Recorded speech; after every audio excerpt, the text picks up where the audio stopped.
I am Dr. G. Suseela, Associate Professor from Savitha School of Engineering. In this video lecture, we learn what is silly window syndrome.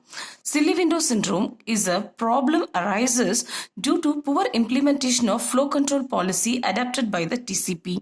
Silly window syndrome causes the data transmission extremely inefficient, which may lead to significant reduction in the network performance. We'll see the flow control policy adapted by the TCP. The name of the flow control policy adapted in TCP is called sliding window protocol. Now we'll see a simplest form of sliding window protocol.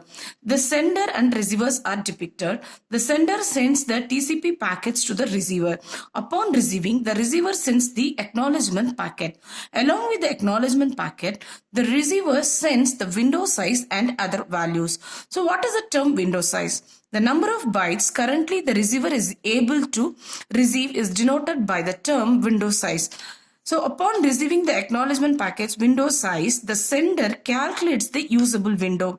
The usable window is window size received sent by the receiver minus unacknowledged data of the receiver. So using that, the sender calculates the usable window. We'll see what is the purpose of usable window.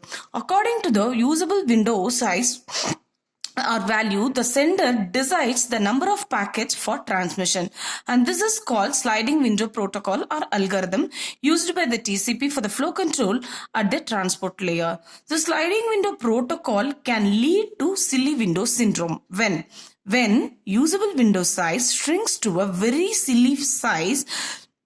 Silly window syndrome arises. So this problem can arise because of the three categories. The sender application may generate the data slowly.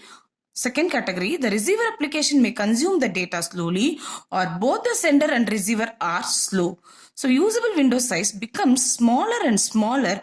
At some point of time, the payload of the TCP packets becomes smaller than the TCP header. For example, suppose the usable window size of the sender becomes 1 byte.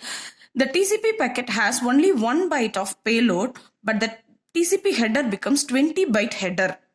That is, for a 1 byte of data, we are using 20 byte header for the TCP packet. This leads to extreme inefficient data transmission, and that causes significant reduction in network performance.